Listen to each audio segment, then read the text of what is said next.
Greetings class, welcome to another session here of Teach All Methods and Materials. Today we're going to be talking about a topic that I enjoy, and that is technology in the classroom. Today we're going to look at how we can use technology, the variety of tools that are out there. In the past we had just a few number of tools, these non-computer based tools that we used. Okay, we had things like overhead projectors or video players. We had audio tapes. Boy, that's for the days when I was a student. Those are the things that we have. Later on, we had CDs. We have DVDs. I don't know that many people are using CDs today. Everything's being ripped to the computer, and they're put on a memory stick or their phone, or they're on the internet. And of course, DVDs. DVDs are beginning to go the way as Blu-ray slowly picks up steam. So those technologies are going away. But my real point here is that in the past, the toolbox that we had was kind of small. It wasn't there were many tools that you had in here. You had other things like books and writing implements and maybe a whiteboard, and but there weren't many things there. Okay, a lot of the things were made by companies, so they were commercially made. Some of them, of course, people got involved and made their own stuff. But then the issue that people started having was, I don't know that computers are any better. Let's just continue using what we have. We don't need to move off and, do new things simply because they're new. Of course, there were other people who were interested in not pursuing what was new to see whether it was valuable or not. All right, let's go look at computer-assisted language learning, or CALL, as it's called. Computer-assisted language learning has been around ever since, even before the personal desktop was around. People were beginning to consider ways that they could use this technology to enhance language learning.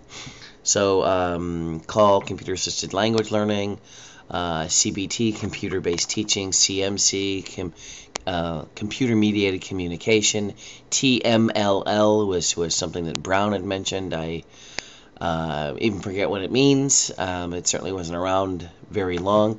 But the idea here is that there are a number of people from a number of perspectives that are trying to incorporate technology in their language teaching, or any teaching at all. Okay, and their basic goals that they were trying to do was try to support the pedagogical goals. How can I use technology to meet the goals that I have? And that's always been the goal here, is that I have a new tool here. How can I use it to help further my students' abilities to learn language? And how can I use it to further manage my class? How can I use it to further help me make materials? When you're going to be looking at any software, there are a number of things that you should be doing. One, you got to make sure you evaluate the appropriateness of the application. This means that you need to take time and evaluate the application. Is it going to actually be useful to your students? Will it help them learn language better? If it doesn't, well, then stay away from it, right? If you're going to be making any materials, please make sure that you continue to make it appealing. And there's a lot of ways that you can make materials, but if you're going to do it, make sure that it's attractive. I try to make my materials in such a way that my students want to, they enjoy using them. Right? Make sure that your tools are accessible to everybody. There are many tools that are out there. I am definitely a fan of open source software, because then it's available to everybody. If I use something and I make my students use that tool, I may be requiring them to go out and purchase something. And that's not necessarily a bad thing. Education does cost, but I like to lighten that burden. I'm already reading articles today where schools and teachers are trying to develop classes that do not require a textbook. In other words, all of the material, the information that they would normally have, is available online. They try to do it that way. Open source is also going to do that. We'll talk a little bit about open source a little later.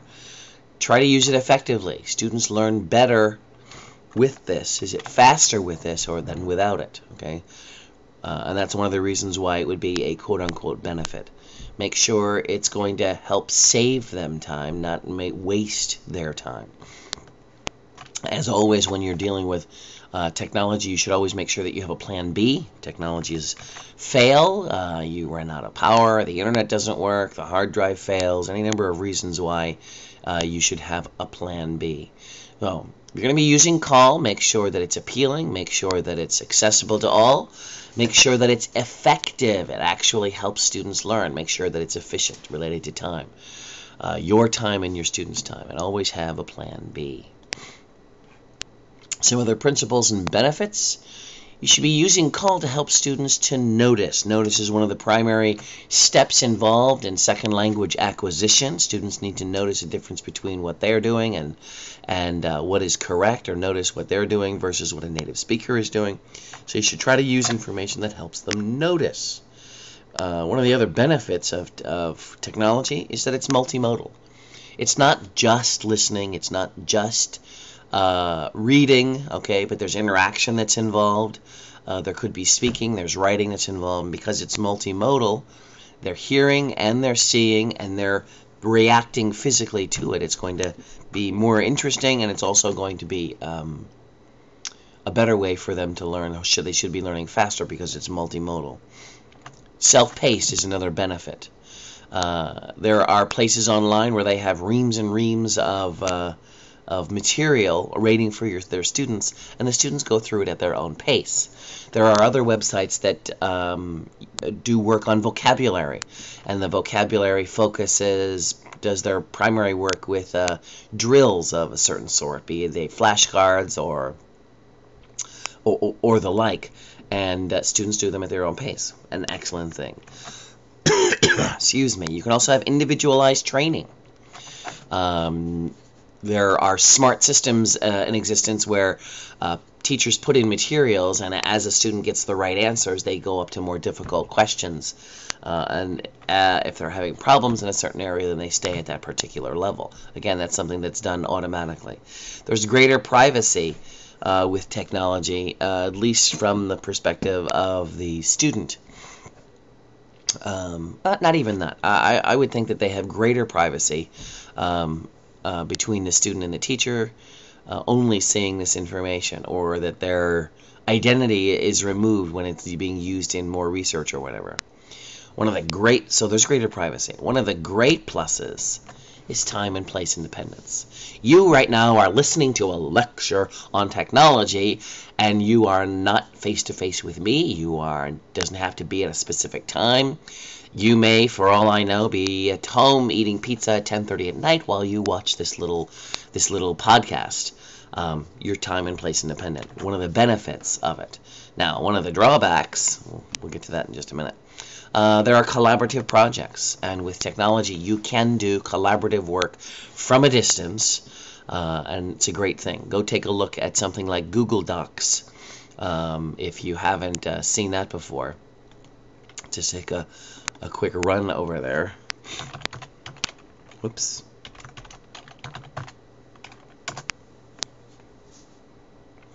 At Google Docs, you can create documents. You can share documents. Here are these list of things that you can create. And so let's create a document. Okay, and we get to this web interface where we can create something. We have a typical toolbar up here with tools and menu items that we can use. It's very similar, but I can also, this one right here, I can share this.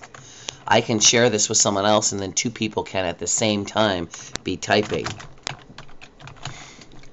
and modifying a particular document.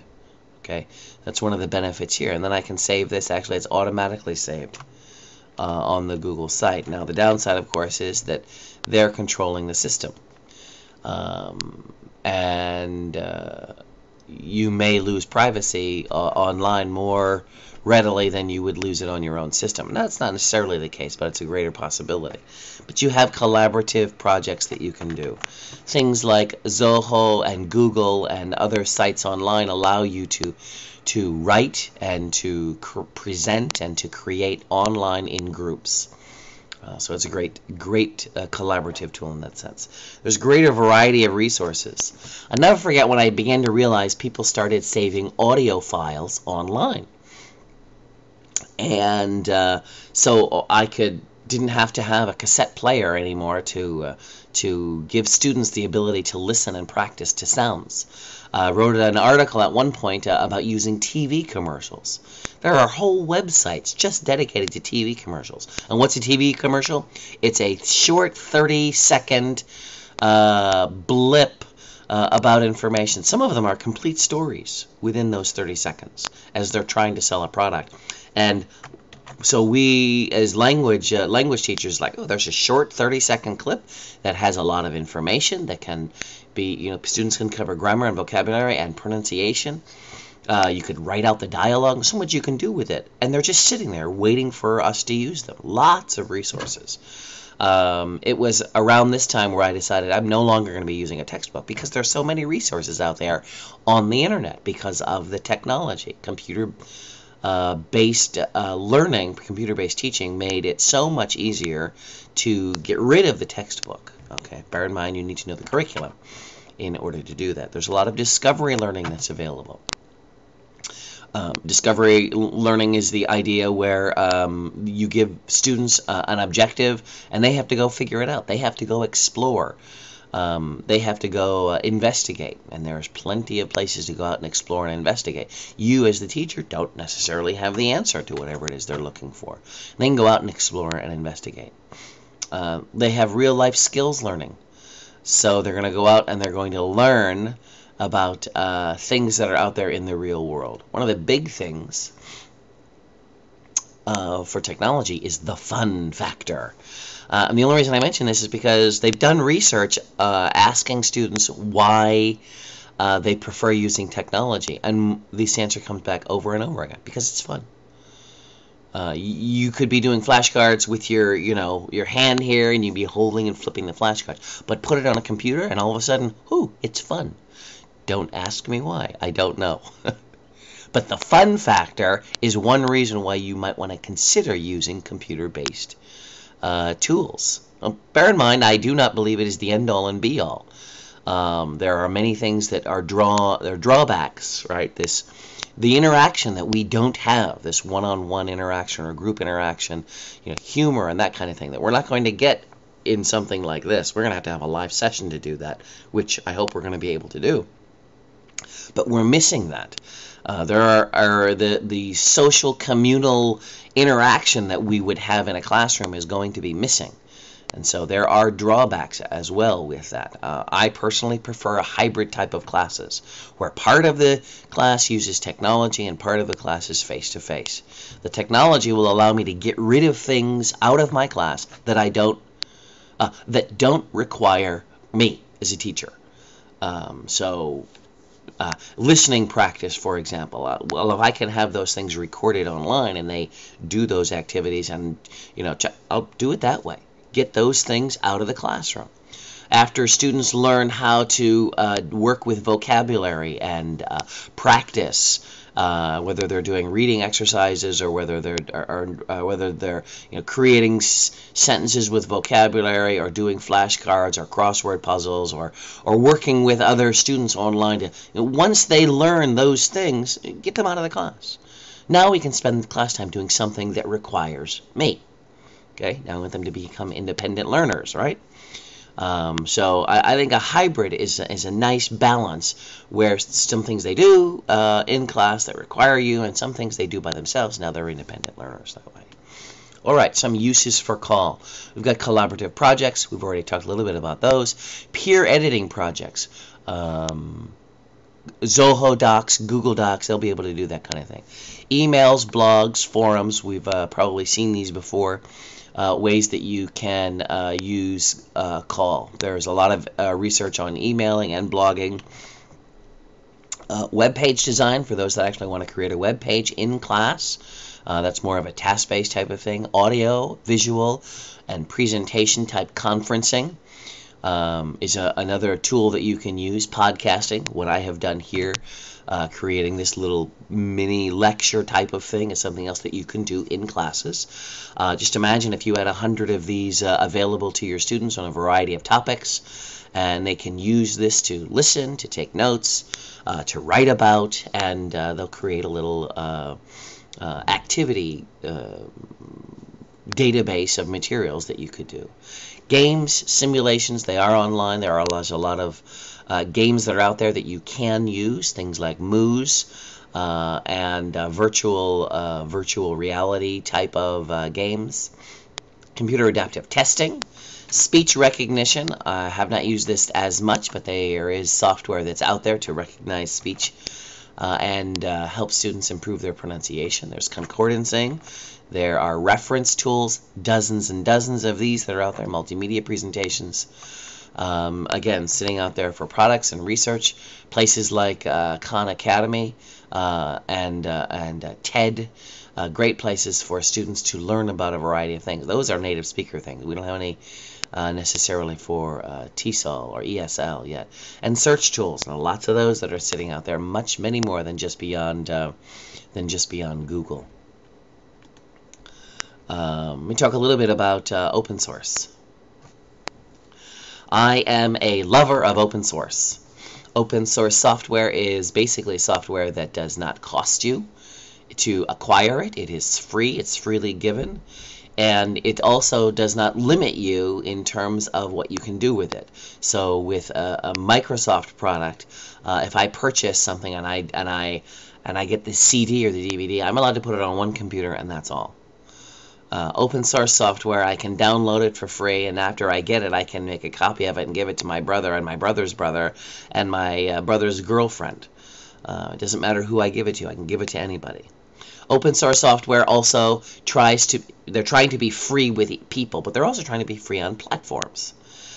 Typically, people will download something and then they'll say, oh, my friend wants it, but they have a Mac. That's fine. It's generally available on Mac. It's generally available on Mac, Windows, and Linux. Open source software. I, for example, use LibreOffice, which is a derivative of OpenOffice. It's not hard to get to. LibreOffice is an Office package. They've got a word processor, spreadsheet, presentation, drawing, database, math. They've got lots of different tools here. Many of these things are compatible with Microsoft Office, so you can open their software. You can open Office documents in LibreOffice and then save them as Word documents, for example. You can save them as OpenOffice documents. You can save them as PDFs. And none of this software is proprietary. All of this is open source, which means I can make a copy and give it to somebody. If I want to put it on my Mac, I can. If I want to put it on Linux, I can. If I want to put it on there in French, I can. All the different versions that are sitting there, and it's free. So open source is a wonderful thing that you can give your students. You have students who don't have OpenOffice. They don't need to steal. Give them LibreOffice.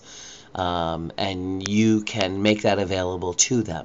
If you're working in a place where people don't have software, hey, not a problem. Start giving software away. And it's not just LibreOffice. There are hundreds of thousands of applications that are sitting out there for you to use. There are also free open source, what's the word I want? Course content management systems. Like Moodle, for example. Moodle is a great tool that's sitting out there that allows you to run a class or run a school. And the software is open source. Doesn't cost you anything to use it. So when we look at open source, we see a lot of freedom that's involved. There is no money that's involved, but there's a lot of freedom that's involved that we can give to students. Students who have a financial need, this is going to be one avenue that they can use. Personally, most of the software I have is open source. I use LibreOffice, I use Moodle, I use Firefox, and those are the main tools that I use. Most everything else that I do with also open source software. Okay, so that's open source. And my recommendation to you is don't give Bill Gates any more money. He doesn't need any more. You take your money and put it somewhere else. The same thing with an operating system or whatever.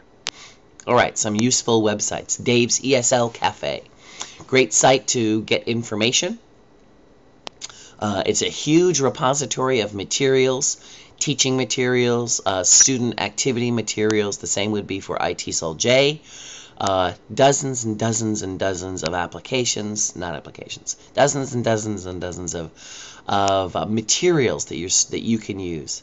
Articles, as a teacher, articles that you can read relating to lesson development, relating to lesson ideas. ESL Gold is another general purpose repository. Listening sites, ELO, I think it's ELLO, which is an English listening lab. Great site for listening practice. PBS Word Girl, they learn new words. Breaking News in English, which I believe is a VOA or NPR website where students can practice with listening because they're doing breaking news, but it's in English. Movie trailers, TV commercials, and they're also sitting out there. Web quiz creation. We're going to talk a little bit more about Hot Potatoes. Great tool. It doesn't cost any money. It's not quite necessarily open source, but Kia and Discovery School are other places where you can create web quizzes, and then you can have your students go there and do them, and or you can print them out and do them by hand. Grammar sites, A for ESL, English Page, are places where you can get grammar help. Reading sites, right? You've got Mystery Net, and these are mysteries. ITSLJ and ESL Gold are repositories. They also have those materials. Kind of interesting, the reading materials that are sitting out there. Oh, I should show you that one as well.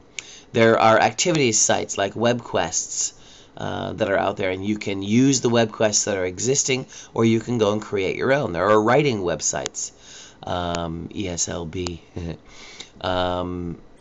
Some useful sites for doing research are Language Learning and Technology. It's an excellent site. It is free.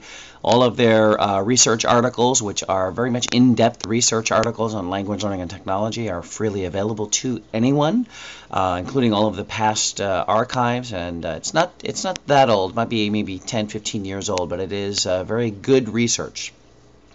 Another site that you might be interested in, you do need to become a member of, is Calico. Calico's website includes dozens of articles. They also have a conference every year, and so you can get involved with that organization as well as read and submit research to that organization. Last one is TESOL EJ. It's an electronic journal. They also have research related to TESOL and technology. And those are the three major research resources that I know of and that I use. There are others that are out there. And that's all I have for technology in the classroom. If you have any questions, please let me know. Please bear in mind there is a lot more information regarding technology in the classroom. If you are interested, I do have a course available. And if you're interested, just give me a call.